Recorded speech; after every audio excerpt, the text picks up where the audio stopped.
is the breath is the carrier of energy into our bodies. Okay, we can say. So we have now 72,000 meridians in our body. 72,000 channels that we have in our body. And when you breathe in, this is the breath which is going in. Okay, this is the energy which is passing into all our, it's like the electrical current, it's like going everywhere in your body part.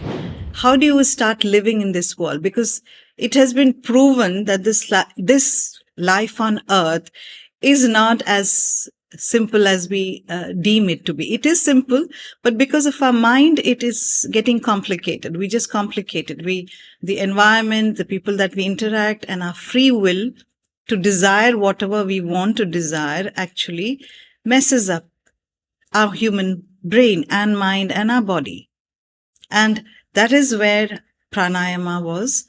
That was one of the reasons pranayama was given so much of importance, because breath is what connects the body and the mind.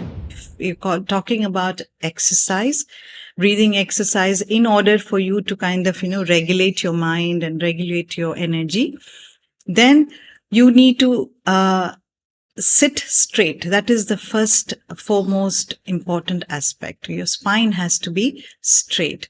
Once you feel that, then you have to be comfortable. Your body has to be comfortable.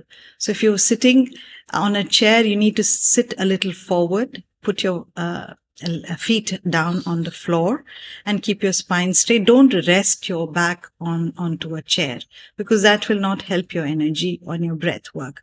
So you have to keep your body straight.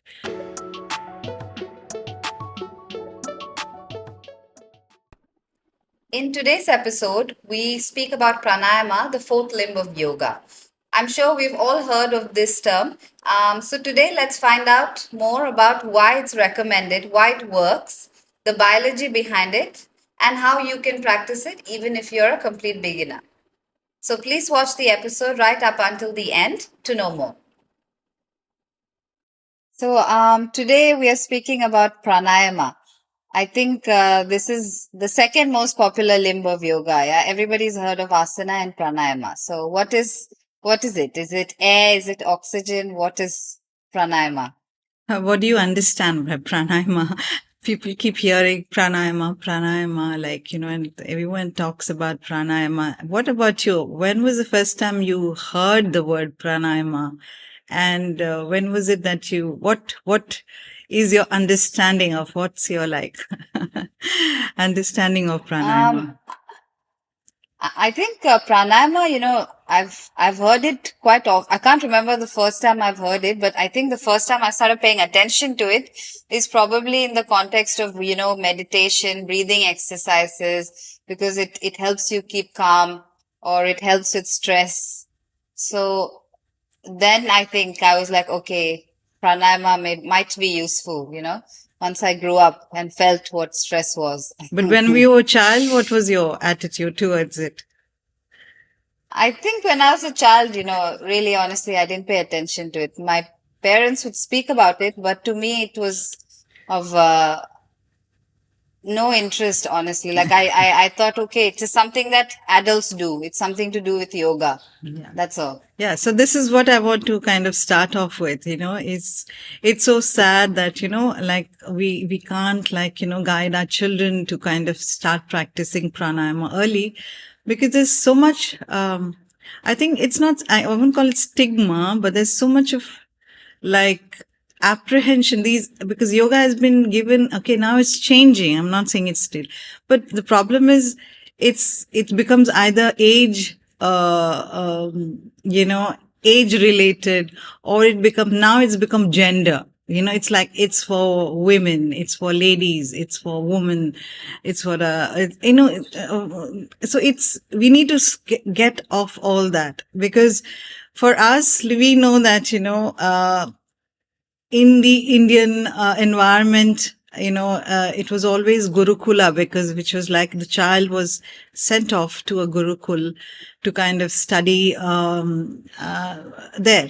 And the first thing they did was, teach the children to kind of actually understand themselves better.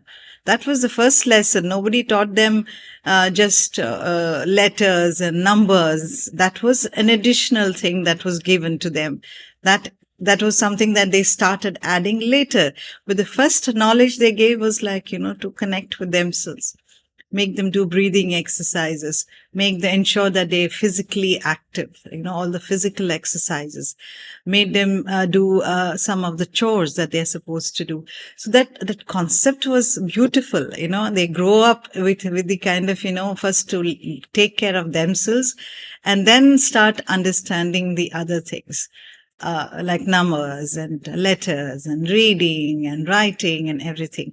But today it's completely the opposite. Before they start even understanding what they are, where they come from, what is happening in the world, we just push them into writing and reading. And by the time they are like 10 years old, they do not want to go to school, so that is what is happening with the day. So, pranayama is so very important for a child. Okay. Even if the child doesn't exercise, but if he starts kind of understanding how he can control his breath, okay, and how he can regulate his breath, it's something that will take him or her to, to be more in control of his or her mind. And so it has to be incorporated. That whole myth has to be taken off, and it has to become something that you do every morning. Okay, before you start a class, I think it should become a part of your daily routine. Home, school, wherever it is. Okay, but it has to be incorporated. Okay, so what is pranayama now? Okay, prana means actually energy. The actual meaning of prana is energy. It's not shwas. Shwas is breath. Okay. Energy. Prana means energy. Yes, you asking something? No. Now it's clearer to me, because prana means life force, energy, and shwas means breath. Yes. Yeah, because pranayama and breathing is used. Okay, let's just together. let's just take off life force also. There's nothing called life force. Okay, energy. Okay, energy is there everywhere. Whether you are alive or you're not alive, energy is there. Breath is the life force. Okay, when you start breathing in, that's when, you kind of freeze. So it's just not life force, it's just energy. It's basically energy is there everywhere. Now this energy, but is not tangible. You can't kind of understand, okay, you can't touch energy, or you can't understand energy. It is just there everywhere. Now, that is why it's related to the breath, because when you inhale, okay, when you're born, you inhale.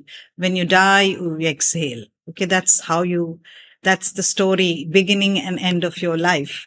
Okay, inhale and exhale. So when the breath is understood, because it's tangible, okay, it's something that you can, when you're inhaling, okay, this is breath. Okay, but energy is not tangible. You can't touch energy. So the energy is the breath is the carrier of energy into our bodies. Okay, we can say. So we have now 72,000 meridians in our body. 72,000 channels that we have in our body. And when you breathe in, this is the breath which is going in. Okay, this is the energy which is passing into all it's like the electrical current, it's like going everywhere in your body part. Now that is what pranayama does. So naturally, as a child, you inhale, you are like actually inhaling, exhaling, everything is going smooth. As an infant, if you see an infant breathing, they don't need to do pranayama, because it's a natural thing which has been given to them. Now, as you grow older, you stop doing that. You stop being a child. You get influenced by how the environment is, and then you regulate your breath according to that. You start getting scared, your breath becomes faster. You're sleepy, your breath becomes slower. You're lazy, your breath becomes slower. Now, these are things which, but being lazy is not helping you. Yeah. So that is why it was maybe. It's not maybe, but this is how the seers were thinking, as I told you in the last podcast also about asanas. The seer, the people who have been researching, rishi means it's like a spiritual scientist. Okay. People who are trying to understand the body and mind together. And they've been researching, experimenting, documenting things for ages. So now they started realizing, okay, now if our emotions and our environment is making us, breathe faster, breathe slower, is affecting our breath, how do we, can we reverse it? Like, can we make it slightly different? Can we just now start saying that, by regulating our breath, can we regulate our emotions? Can we regulate the environment that is around us? Okay, so they started experimenting that. And that is how all the pranayama exercises, breathing exercises started to take form. Um, it's I wish somebody had explained it this way, that rishi means scientist, because generally people associate rishis and sages.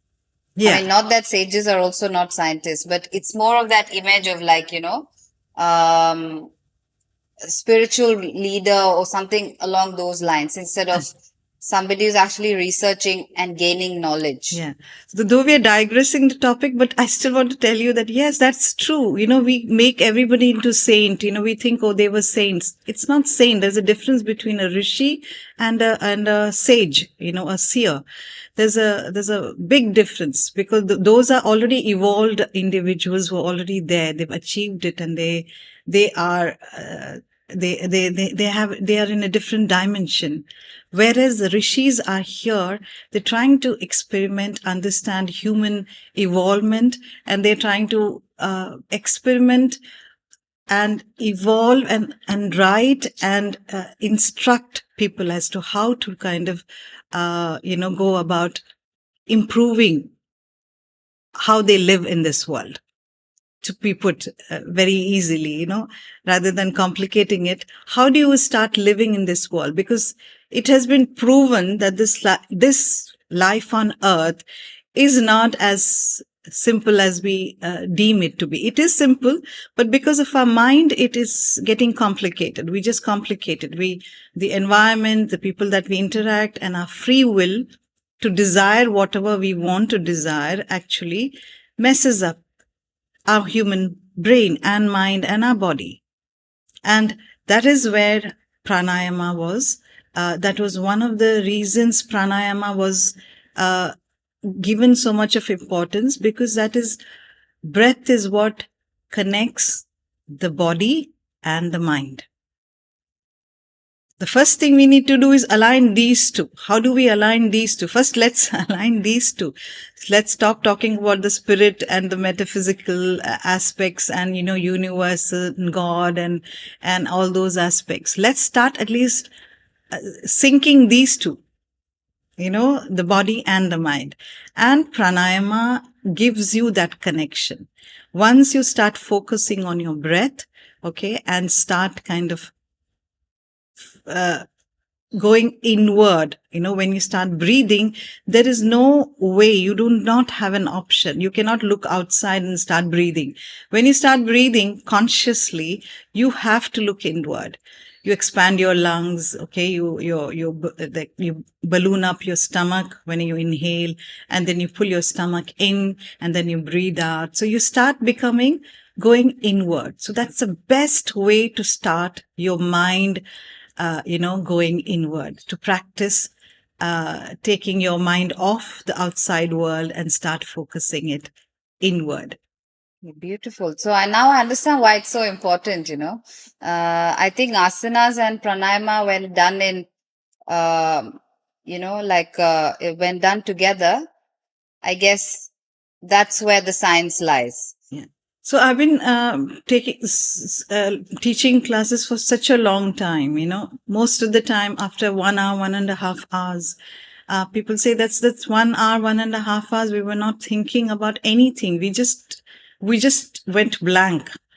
How beautiful is that? And I am not saying blank in the sense, completely. It's just that your thoughts take a break, complete break. And it's not that it's taking a break. What it is doing, it is refocusing on your body and yourself. So we think that we are not thinking, but actually thoughts never stop. Okay. Thoughts are continuous, but the only thing is we have refocused our mind into our body and into our awareness. So with what does that kind of give you? That gives you that it makes you extremely alert, extremely aware of how you are responding, uh, reacting, or interacting with yourself, because that's the first interaction. We have forgotten that we have to start interacting with ourselves, because that is all we have.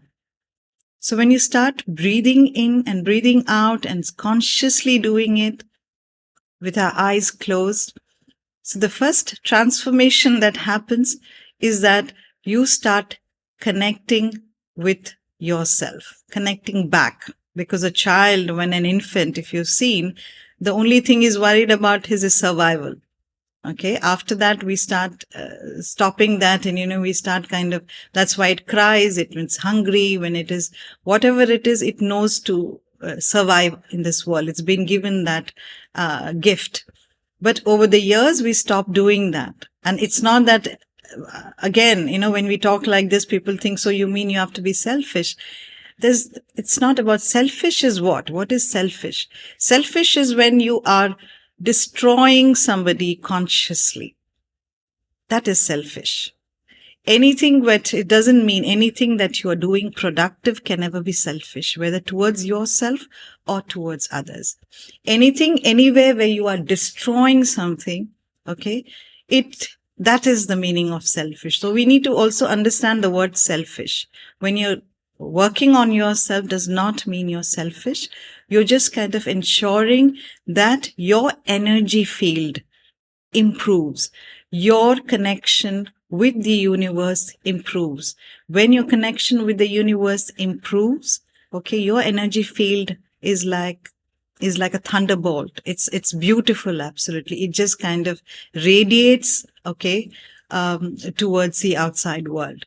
And as a result, you're not only kind of actually healing, or the word healing is not something I enjoy using, but it's not only taking care of yourself, you're also taking care of anyone who's coming in your vicinity.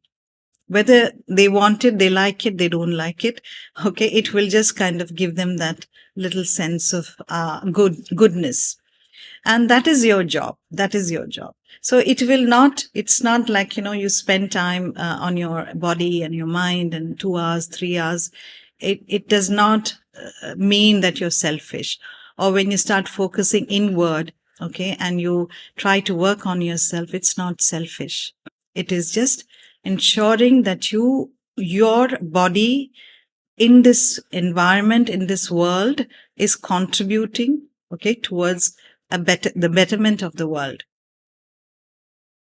I mean, it might not be like straight away. It's not something you're doing as a favor, or it's like you don't have to throw it around and say, okay, like I'm working on it, so actually I'm doing you a favor. Not that I mean, but, but it's like, we're using those words to make people understand that, you stop talking about it being selfish. Selfish is destructive. Okay. So that self-worth is empowerment. It's usually empowering yourself and empowering you, setting good examples, empowering people around you. And that is what pranayama does. So this pranayama, when you practice the main 3 to 4 breathing exercise, which is very common, that is all you need to do.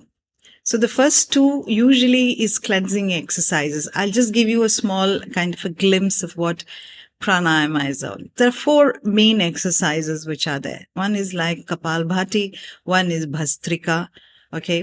One is alternate nostril breathing. Okay, now Kapalbhati is more of a cleansing exercise. Okay, it's like you're taking a shower every day. You just kind of, any vrittis, again, the word vritti. Vritti means any automated things that you have absorbed from the environment. It just cleanses in the morning. So doing a few Kapalbhati helps. Bhastrika is re-energizing yourself. So you're cleaned, you've re-energized, and then alternate nostril breathing is balancing your energy. So now you're re-energized. Now what do you do with that energy? So you balance it. That's the alternate nostril breathing. And then what you do, the Brahmari, which is the humming bee exercise. Okay, that helps you to take your energy, retain that energy that you require inside you. How wonderful is that? Why are we looking here and there? Exactly. We have everything in place. It's just we need to practice it. But it's difficult to practice it. Again, I want to say this. I'm sorry. I'm saying this, but it's again, till you learn how to breathe right, you should go to a teacher, because I've seen people doing all that, but they do it the wrong way. So it's nice to learn it from a teacher, and then you can start practicing on your own. Yeah, of course. I think I completely agree, because, when I attended this, when you taught me pranayama and versus me trying to learn it on my own prior to that, watching YouTube videos or reading blogs, it's not the same. It's really not the same. It's like, it's a whole different thing, it's so much easier. You understand it so much better, and you remember how to do it correctly when somebody's showing you how to do it in person, yes, and correcting your mistakes as and when they're happening.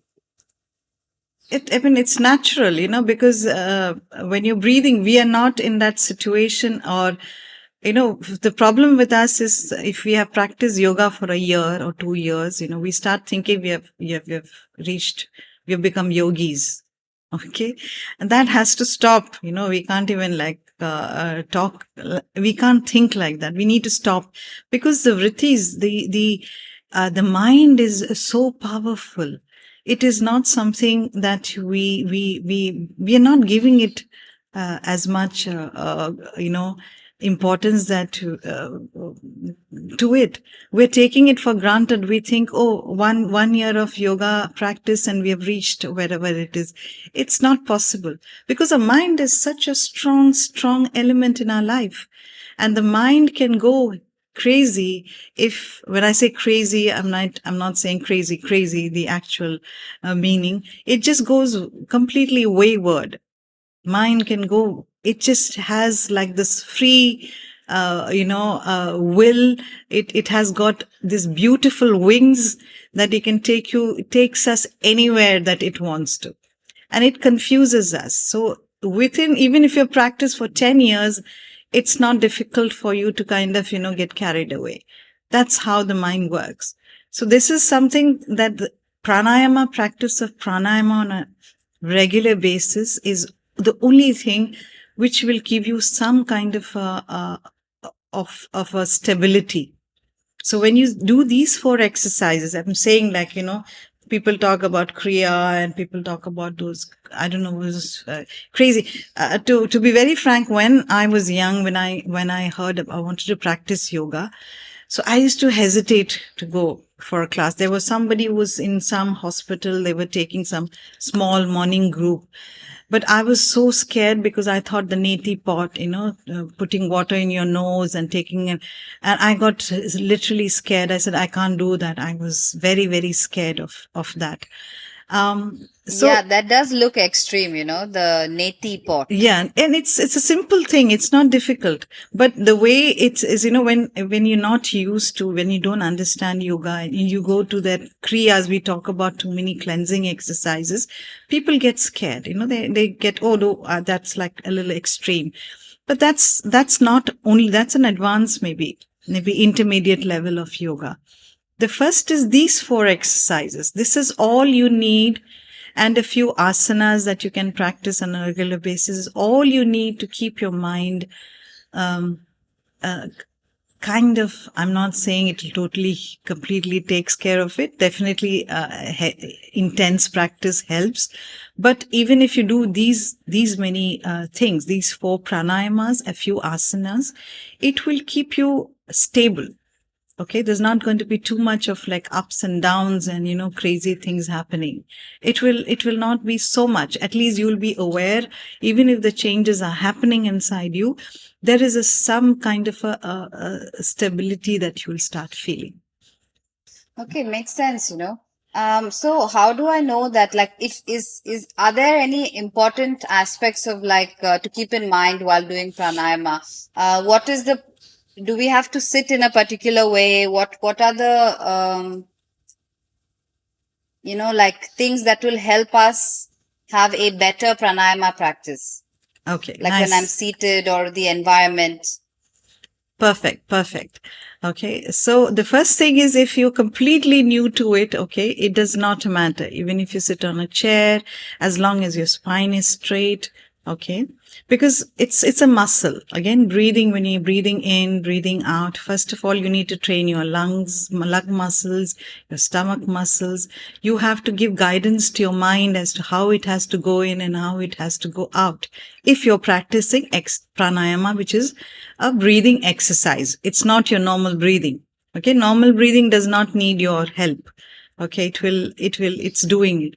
But if you want, as we spoke before, if you're talking about exercise, breathing exercise, in order for you to kind of, regulate your mind and regulate your energy, then you need to sit straight. That is the first, foremost important aspect. Your spine has to be straight. Once you feel that, then you have to be comfortable. Your body has to be comfortable.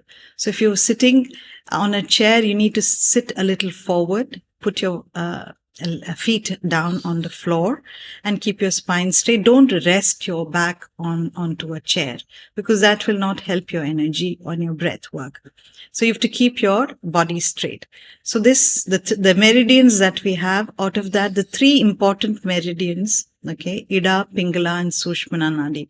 Sushmana Nadi, which is the center meridian, okay, where the chakras are based. We'll talk about chakras some other days.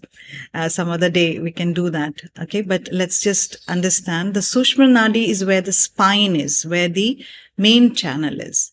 So that spine has to be straight if you want those chakras to be kind of, regulated through your breathing exercises. So it's important to keep the spine straight. Secondly, if, for example, again, this is all for beginners, okay? We are not talking about intermediate or advanced people, because then they know how to kind of do things in a better way. But the second, when you're starting again, is, if possible, from the chair, if you can start sitting down on a mat. So when you're sitting down, ensure that you sit on something, don't sit on the floor, because it's the energy leak. We call it the energy leak. So when you're sitting down on the floor, your body actually leaks energy if you don't have anything on the floor. So have a asana. That's what they call asana. Is and have a seat. It's a comfortable sitting cushion or a blanket. Okay, and preferably it shouldn't be an artificial textile, artificial fabric. If possible, if it could be cotton, or even cotton, I would prefer woolen. Okay, something to do with wool or silk. These are the 2. More than cotton, I think wool, because cotton also absorbs very well. So cotton. So if possible, if it could be woolen or silk, okay, fabric that is used. So you have a nice little comfortable cushion that you can sit. It doesn't have to be too thick, okay, but it should have that stability, and then sit in a cross-leg position. So that is the best position for us, for pranayama. But again, as I said, if you want to sit in that position, your knees, your legs, everything has to be comfortable. So if it's not comfortable, then, your breathing will not be comfortable. So that is the second thing. If these two things are there, and then do not kind of forcefully do anything. Like, people like inhale sharply, exhale, that comes as you progress, can be used, or with the help of a teacher, you can kind of practice. So when you practice on your own, keep it simple, keep it light. Okay. And just kind of follow a certain instruction. If you follow, it has to be through, you're learning from either a video or a book or whatever it is. If you're at home, if you're the teacher, then, there's nothing to worry. The teacher will guide you as to how to do it. How does the fabric matter? Why is wool or silk? Because wool and silk actually are the ones which kind of contain energy.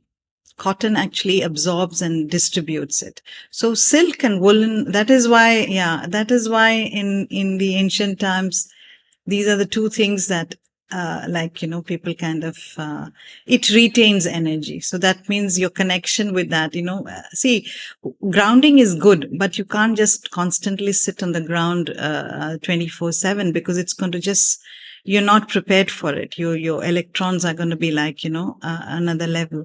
So, especially when you are meditating and you're breathing, or when you're calm, or you're doing exercises to kind of, spiritual exercises that you're doing, if you want to retain your energy, it is always better to use silk or woolen. Wool. Okay, good to know. I didn't know that. Yeah. Anything else? So, no, I think that's it. Thank you for explaining pranayama. I think now I understand the biology behind it. I understand the science behind it. So it's a lot more easier for me to relate to it while I'm practicing it, Yeah, it's very simple, keep it simple. The idea is to keep things simple. When we start practicing, what happens, everybody within the next 2 months, they want to become an advanced yogi, which is almost next to impossible, Okay. So keep it simple. These 4 breathing exercises takes a long time to kind of actually master. So if you can master these 4 exercises, you don't need anything, especially the alternate nostril breathing. If you do 12 rounds, 24 rounds, like you for continuously, okay, for 30 days or 90 days or whatever it is, your life changes. Literally. This is not a joke. It changes, but people don't do it. I'm telling you, people don't do it. We talk about all this. We know this, yet we don't do it. Yeah. So keep it simple. So even when you start practicing pranayama, keep it simple. Though we say that, only when you master your asanas, you should do pranayama. But I think these simple exercises are okay. Okay. You can still practice even if you're not mastered any asanas or anything. It's nice to kind of start your practice as early as you can. Okay, perfect. So now I think we go. Yeah. To so the can we mind play a bender small challenge. little game? Let's see, like, how much you've understood, because information I've written. Yeah. Okay, but so I'm going to cover both asanas and pranayama. Okay. Okay. Yeah, it's simple. It's just to kind of go back and see what we have kind of covered up also. Yeah. Okay. Yes. So the first one. And I hope everyone listening is also leaving their answers in the comment section below. Yes. I'm not answering them alone. Hopefully they're right. So the first question is, how many primary types of pranayama technique are commonly practiced in yoga? A, 3, B, 4, C, 7, D, 10. I think the correct answer is 4. Okay, great. Since you've mentioned 4. Yeah. Yeah, I mentioned 4 because I didn't want to confuse anyone. Okay, it is better. There are a lot of exercises, but when you start off, this is what I'm saying, to kind of keep it easy, as simple as possible. So these 4 exercises are good enough for anyone to kind of who's starting off. So the second one is, which asana is known as the dead man's pose, typically practiced for relaxation and rejuvenation? A, Tadasana, B. Shavasana, C. Balasana, and D. Virabhadrasana. I think this is my favorite asana, Shavasana. Okay. Oh. So now the third one is, in the context of asana practice, what does vinyasa refer to? Okay. A. Holding a posture statically. B. Flowing movement synchronizing with breath. C. Deep breathing exercises. D. Seated meditation pose. It's a B, flowing movement synchronized with breath. Great. Wonderful. Okay. That's fantastic. Okay, great. I got all the answers correctly. Because remember we had done the podcast on asanas completely, trying to explain all the different schools and types of yoga. Yes. So in that we had covered that. Mentioned yes. Ashtanga, Vinyasa. Yes. So I really would like everyone to go and, watch that episode, because, it'll actually tell you. So when you're watching the asana episode or the pranayama episode, do go and watch the earlier episodes, because, especially the one which is explaining the modern evolution of asanas. Okay. To understand. So to also that gives you a better understanding of what each school has to offer, and also tells you like exactly how you can kind of, incorporate that in your life. So here, it's good. I'm glad that, we've also touched upon pranayama. I would even now say that we are only touching upon these topics, because there's so much to talk about it. And it's never ending, but we'll do it in smaller doses. And hopefully this is just this something that, I'm kind of doing it, but definitely pranayama will be covered in depth, maybe in later episodes. Maybe we can take one or two breathing exercise and, kind of explain that in detail, hopefully. Okay, perfect. Thank you. Thank you so much for explaining pranayama, and see you in the next episode. Great. Wonderful. Thank you. So guys, thank you so much for tuning into the Yogue Body and Mind Podcast. If you like what you've just heard, please visit us on our website www.getyogue.com and follow us on all our social media platforms for more content just like this. Please like, subscribe, share and comment any questions that you might have for us. Also, don't forget to turn on the bell icon so you never miss any of our future episodes. Thank you once again, and see you next Wednesday.